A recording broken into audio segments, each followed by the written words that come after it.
ಓಂ ಶಾಂತಿ. ಆತ್ಮ ಮತ್ತು ಪರಮಾತ್ಮರ ಮಿಲನವೇ ಸತ್ಯ ಸಂಗಮ ಅಥವಾ ಕುಂಭಮೇಳವಾಗಿದೆ. ಈ ಮಿಲನದಿಂದಲೇ ನೀವು ಪಾವನರಾಗುವಿರಿ. ಇದರ ನೆನಪಾರ್ಥ ಅಲ್ಲಿ ಮೇಳ ಆಚರಿಸುತ್ತಾರೆ.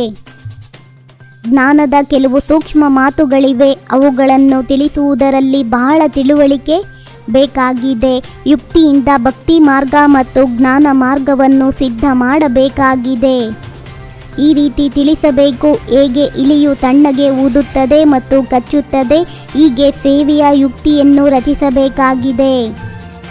ಕುಂಭಮೇಳದಲ್ಲಿ ಪ್ರದರ್ಶನಿ ಹಾಕಿ ಅನೇಕ ಆತ್ಮರ ಕಲ್ಯಾಣ ಮಾಡಬೇಕಾಗಿದೆ. ಪತಿತರಿಂದ ಪಾವನರಾಗುವ ಯುಕ್ತಿ ತಿಳಿಸಬೇಕು. ತಂದೆ ಕುಳಿತು ಮಕ್ಕಳಿಗೆ ತಿಳಿಸುತ್ತಾರೆ. ಪಾಪದ ಪ್ರಪಂಚಕ್ಕೆ ಕಲಿಯುಗಿ ಪತಿತ ಭ್ರಷ್ಟಾಚಾರಿ ಪ್ರಪಂಚ ಎಂದು ಹೇಳಲಾಗುತ್ತದೆ. ಪತಿತ ಪ್ರಪಂಚವನ್ನು ಪಾವನ ಮಾಡುವುದು, ಕಲಿಯುಗವನ್ನು ಸತ್ಯಯುಗ ಮಾಡುವುದು, ಇದು ಪರಂಪಿತ ಪರಮಾತ್ಮನದ್ದೇ ಕರ್ತವ್ಯವಾಗಿದೆ. ಈಗ ಪಾವನ ಜೀವಾತ್ಮರಂತೂ ಯಾರೂ ಇಲ್ಲ. ಪತಿತ ಪಾವನ ತಂದೆ ಈ ಸಮಯದಲ್ಲೇ ಬರಬೇಕಾಗುವುದು. ನೀವು ತನು ಮನ ಧನ ಸಹಿತ ಎಲ್ಲವನ್ನು ಪತಿತ ಪಾವನ ತಂದೆಗೆ ದಾನ ಮಾಡಬೇಕಾಗುತ್ತದೆ. ನಂತರ ನಿಮಗೆ ಭವಿಷ್ಯದಲ್ಲಿ ಸ್ವರ್ಗದ ಮಾಲೀಕರಾಗುವಿರಿ.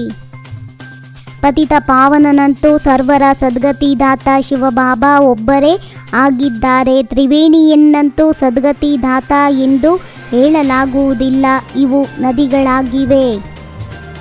ಭಾರತ ಯಾವಾಗ ಶ್ರೇಷ್ಠಾಚಾರಿಯಾಗಿತ್ತು ಆಗ ಅದರಲ್ಲಿ ದೇಹಿ ಅಭಿಮಾನಿ ದೇವತೆಗಳು ಇರುತ್ತಿದ್ದರು. ಅದನ್ನು ಶಿವಾಲಯವೆಂದು ಹೇಳಲಾಗುತ್ತದೆ. ಯಾರಿಗಾದರೂ ಜಗಳ ಆಡಬೇಕೆನ್ನಿಸಿದರೆ ಬೈಗುಳ ಹಾಕಲು ತೊಡಗುತ್ತಾರೆ. ನೀವಂತೂ ನಿರಹಂಕಾರಿಗಳಾಗಿ ಶಾಂತಿಯಿಂದ ಇರಬೇಕಾಗಿದೆ. ಮನುಷ್ಯರು ಹೇಳುತ್ತಾರೆ, ಏ ಪರಂಪಿತ ಪರಮಾತ್ಮ, ನಿಮ್ಮ ಗತಿಮತಿ ನೀವೇ ತಿಳಿದಿರುವಿರಿ. ಇದರ ಅರ್ಥ ಇದೇ ಆಗಿದೆ, ನಮಗೆ ಏನೂ ತಿಳಿದಿಲ್ಲ ಎಂದು.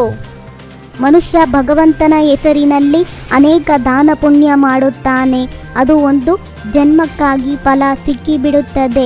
ಇಲ್ಲಿ ನಿಮಗೆ 21 ಜನ್ಮಗಳಿಗೆ ಸಿಗುತ್ತದೆ.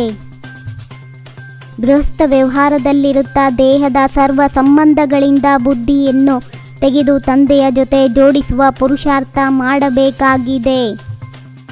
ಆದ್ದರಿಂದ ವಾಸ್ತವದಲ್ಲಿ ಕುಂಭ ಕಲ್ಪದ ಸಂಗಮಕ್ಕೆ ಹೇಳಲಾಗುತ್ತದೆ. ಯಾವಾಗ ಆತ್ಮಗಳು ಮತ್ತು ಪರಮಾತ್ಮ ಸೇರುತ್ತಾರೆ ಆಗ ಶ್ರೀಮತದಿಂದಲೇ ರಾಜ್ಯ ಭಾಗ್ಯ ಸಿಗುತ್ತದೆ. ಶ್ರೀಮತದಂತೆ ನಡೆಯದೇ ಹೋದರೆ ಕೊನೆಯಲ್ಲಿ ಎಲ್ಲ ಮುಗಿದು ಹೋಗಿಬಿಡುತ್ತೆ. ನಿರಹಂಕಾರಿಗಳಾಗಿ ಶಾಂತಿಯಲ್ಲಿರುತ್ತಾ ಮುಳ್ಳುಗಳನ್ನು ಹೂಗಳನ್ನಾಗಿ ಮಾಡುವ ಪರಿಶ್ರಮ ಪಡಬೇಕಾಗಿದೆ. ಶ್ರೀಮತದಂತೆ ಅಂಧರಿಗೆ ಊರುಗೋಲಾಗಬೇಕು. ಶಿಕ್ಷೆಯಿಂದ ತಪ್ಪಿಸಿಕೊಳ್ಳಲು ದೇಹದ ಸರ್ವ ಸಂಬಂಧಗಳಿಂದ ಬುದ್ಧಿಯೋಗ ತೆಗೆದು ಒಬ್ಬ ತಂದೆಯ ಜೊತೆ ಬುದ್ಧಿಯನ್ನು ಜೋಡಿಸಬೇಕಾಗಿದೆ.